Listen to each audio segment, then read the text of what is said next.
কাটোয়ার বুথে 59 ভুতুরে ভোটার, 258 নম্বর বুথ, সেখানে ভোটার তালিকায় ভূত। 1125 জনের ভোটার লিস্টে মৃত 59 জন, কেউ 5 বছর আগে, কেউ 12 বছর আগে মৃত। ভুতুরে ভোটার তালিকা কমিশনে জমা বিজেপির। কাটোয়া বিধানসভার এই 258 নম্বর বুথে প্রায় 59 জন মৃত ভোটার, কেউ 8 বছর, কেউ 10 বছর আগে মারা গেছে। কিন্তু মারা যাওয়ার পরও তারা পৃথিবী থেকে মুক্তি মিললেও নির্বাচন কমিশনের খাতা থেকে তাদের মুক্তি মেলেনি। ইতিমধ্যেই আমরা সেই ভোটারের তালিকার লিস্ট একটা করেছি 59 জনের। নির্বাচন কমিশন যাতে তাদের এই ভোটার লিস্ট থেকে বাদ দেয়, তার জন্য আমরা ইলেকশন কমিশনকে অভিযোগ করেছি। তৃণমূল কিছু আধিকারিককে দিয়ে এই কাজগুলো করিয়ে দীর্ঘদিন ক্ষমতায় থাকার একটা চেষ্টা তৃণমূল চালিয়ে যাচ্ছে। কোনো মৃত ব্যক্তির ভোট দেওয়া হয় না। মৃত ব্যক্তি কীভাবে ভোট দিতে আসবে? কেন্দ্র বাহিনী দিয়ে ভোট হয়, সামনে প্রিজাইডিং অফিসার থাকেন, সব পার্টির সেখানে এজেন্ট বসে থাকে। তাই এজেন্ট যদি সামনে বসে দেখে একটা মৃত ব্যক্তি ভোট দিতে এসেছে, তখন তো তাকে বলবে যে এটা মৃত ব্যক্তির ভোট দিতে এসেছে, তখন সঙ্গে সঙ্গেই তো প্রিজাইডিং অফিসার তাকে স্টপ করিয়ে দেবে। তাই মৃত ব্যক্তির ভোট কীভাবে তৃণমূল দিয়ে নেয়, এটা সম্পূর্ণ মিথ্যা অভিযোগ। কে হয়? মেয়ে হয়, মারা গেছেন তো, আর 10 বছর 12 বছর হলো। ভোটার তালিকায় নাম আছে দেখছি। তার নাম আছে, আমি কি বলবো সেটা?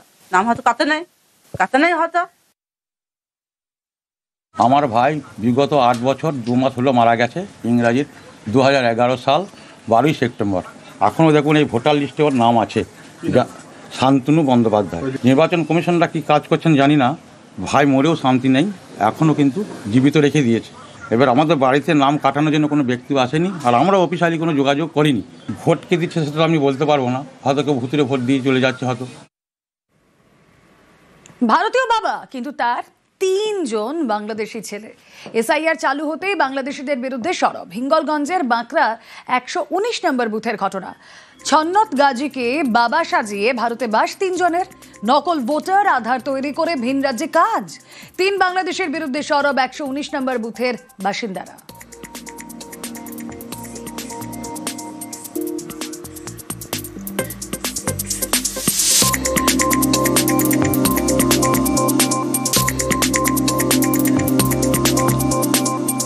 এক বছর ধরে ভারতে বসবাসের অভিযোগ খোঁজ নিয়ে দেখবেন বলে জানিয়েছেন বিএলও।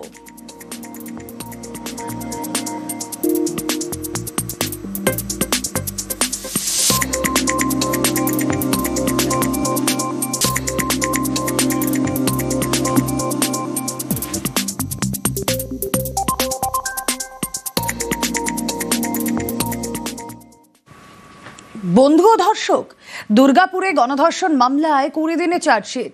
নির্যাতিতার বন্ধু ওয়াসেফ আলীর বিরুদ্ধে ধর্ষণের মামলা। চার্জশিটে ধৃত 5 অভিযুক্তের নামও। অপু বাউরি, শেখ নাসির উদ্দিন, শেখ ফিরদৌসের বিরুদ্ধে মামলা। বিস্তারিত জানাবেন প্রতিনিধি অর্পণ রয়েছেন সঙ্গে। অর্পণ, দেখো, একেবারে দুর্গাপুরের আইপিসিটি মেডিকেল পড়ুয়াকে, ডাক্তারি পড়ুয়ার যে অভিযোগ হয়েছিল, যে ধর্ষণের অভিযোগ, এবং এই ঘটনায় কিন্তু 20 দিন পর আসানসোল দুর্গাপুর পুলিশের তরফ থেকে কিন্তু দুর্গাপুর মহকুমা আদালতে চার্জশিট পেশ করা হয়, এবং সেখানে নির্যাতিতার সহপাঠী অর্থাৎ ওয়াসেফ আলী, তার বিরুদ্ধে শুধু কিন্তু ধর্ষণের মামলা রয়েছে, পাশাপাশি তথ্য লোপাটের মামলা রয়েছে এই সহপাঠীর বিরুদ্ধে। পাশাপাশি অপু বাউরি, শেখ নাসির উদ্দিন ও ফিরদৌস শেখ, এদের বিরুদ্ধে গণধর্ষণ, তোলাবাজি, ডাকাতি, এই সমস্ত মামলা রয়েছে।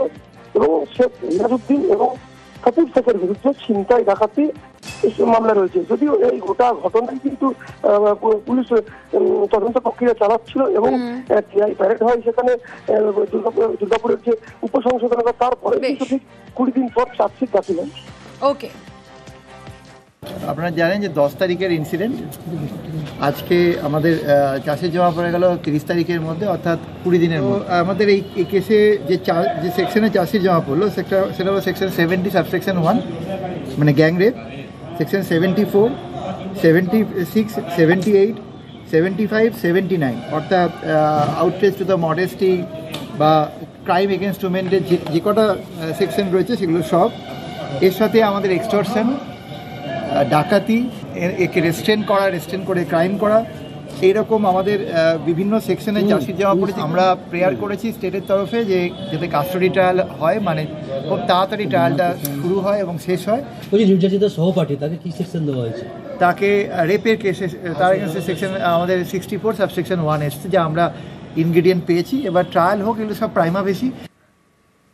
বিশ্বভারতীতে চুরি, হেরিটেজ কোর এলাকায় চুরির ঘটনা। স্টোর রুম থেকে উধাও কম্পিউটারের সরঞ্জাম, প্রায় 120টি ইউপিএস ও স্টেবিলাইজার চুরি। বিশ্বভারতীর নিরাপত্তা নিয়ে প্রশ্ন উঠছে। ইন্দ্রজিৎ রয়েছেন সঙ্গে। ইন্দ্রজিৎ, বিশ্বভারতীর মতো একটা হেরিটেজ বিল্ডিং, তারা একদম কোর এলাকায় চুরি হচ্ছে কিভাবে? একদম যেটা বলে রাখবো, বিশ্বভারতীর যে কোর এলাকা, সেই একদম এলাকার মধ্যেই কিন্তু জাপানিজ এবং চাইনিজ ভবন, ঠিক তার পেছনেই হচ্ছে স্টোর রুম। আর ঠিক সেখানেই কিন্তু চুরি ঘটনা ঘটেছে এবং কম্পিউটারে স্টেবিলাইজার থেকে শুরু করে ইউপিএস সমস্ত কিছু চুরি হয়ে গেছে। ইতিমধ্যেই শান্তিনিকেতন থানায় লিখিত অভিযোগ দায়ের করেছে বিশ্বভারতী এবং পুলিশ তদন্ত শুরু করেছে। কিন্তু সব থেকে বড় প্রশ্ন, কিভাবে চুরি হলো সেটা নিয়েই কিন্তু বিশ্বভারতী যেসব আশ্রমিকরা রয়েছে তারা কিন্তু প্রশ্ন তুলছে। ওকে। এসআইআর আতঙ্কে আত্মহত্যা তোপ মমতার। এক্স পোস্টে বিজেপি এবং নির্বাচন কমিশনকে একযোগে নিশানা। স্বরাষ্ট্রমন্ত্রী কি দায় নেবেন? প্রশ্ন তুলেছেন মুখ্যমন্ত্রী মমতা বন্দ্যোপাধ্যায়। আগরপাড়ার প্রদীপ করের মৃত্যু উল্লেখ করে তোপ। এক্স হ্যান্ডেলে পোস্টে ইলামবাজারের ক্ষিতীশ মজুমদারের মৃত্যুর প্রসঙ্গও এনেছেন মমতা বন্দ্যোপাধ্যায়। দিনহাটায় আত্মহত্যার চেষ্টার ঘটনা নিয়েও সরব মমতা বন্দ্যোপাধ্যায় এবং তিনি বলছেন স্বরাষ্ট্রমন্ত্রী কি এর জবাব দেবেন? পরিবার পরিজন নিয়ে নিজেদেরই ভিটে থেকে উচ্ছেদ করা হতে পারে, এই আতঙ্ক যাদের মনে ঘিরে বসেছে, এই ভয়ে পশ্চিম মেদিনীপুরের কোতোয়ালির 95 বছরের ক্ষিতীশ মজুমদার জীবন শেষ করে দিলেন, যিনি তার মেয়ের সঙ্গে বীরভূমের ইলামবাজারে থাকতেন।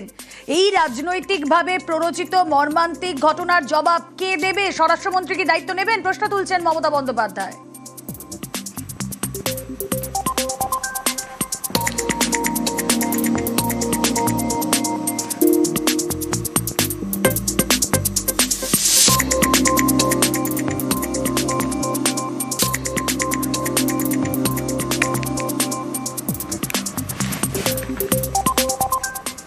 স্বরাষ্ট্রমন্ত্রী কি জবাব দেবেন? যখন এক্স হ্যান্ডেলে আজ পোস্ট করছেন মমতা বন্দ্যোপাধ্যায়, তখন স্বরাষ্ট্রমন্ত্রী কি বলছেন?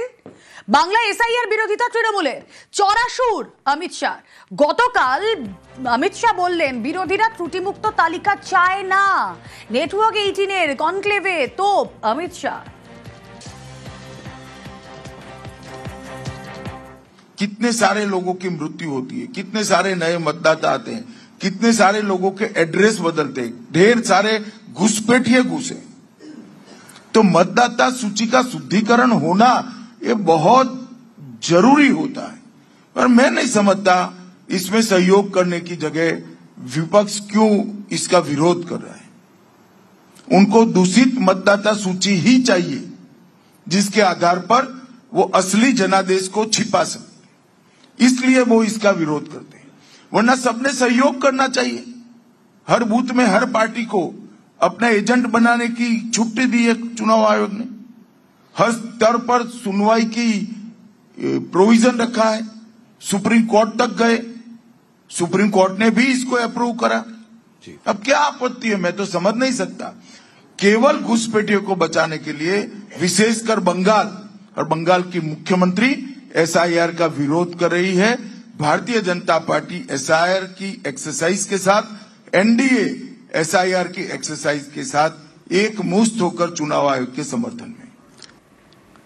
এসআইআর এর নামে চুপি চুপি কারচুপি, কমিশনের বিরুদ্ধে সরব তৃণমূল। 2002-এ ভোটার লিস্টের নাম থাকলেও এখন উধাও। পোর্টালে আপলোড করা তালিকায় নাম বাদ। হাজার হাজার বৈধ ভোটারের নাম বাদের অভিযোগ। আপলোডে কারসাজির অভিযোগ তৃণমূলের।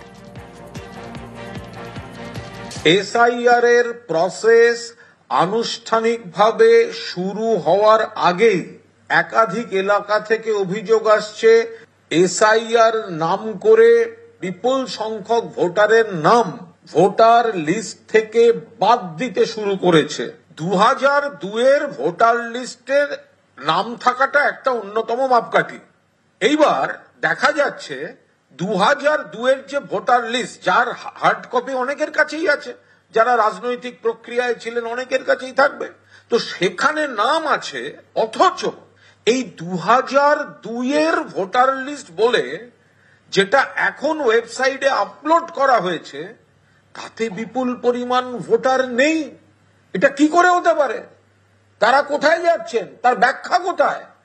আর এসআইআর শুরু হওয়ার আগে কি করে এই কারচুপিটা হতে পারে? এই জন্যই আমরা পরিষ্কার বলছি, চুপি চুপি কারচুপি।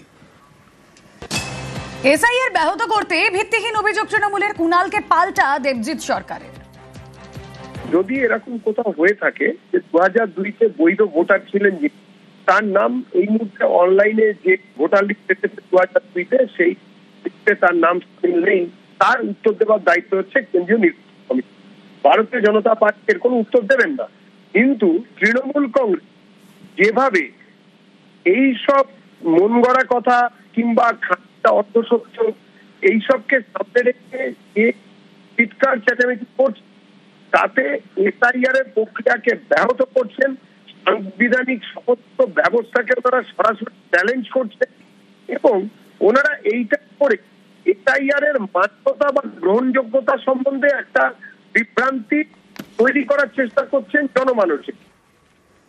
এসআইআর এর নামে ভোটারদের নাম বাদ, বিজেপি অফিসে বসেই চক্রান্তের অভিযোগ, কারচুপির তদন্তের দাবি তৃণমূলের। মন গড়া কথা বলার সীমা থাকা উচিত, ত্রুটি থাকলে শোধরানোর দায় কমিশনের, বিজেপির কোনো ভূমিকা নেই। কুণালের অভিযোগ শুনে খণ্ডন দেবজিৎ সরকারের।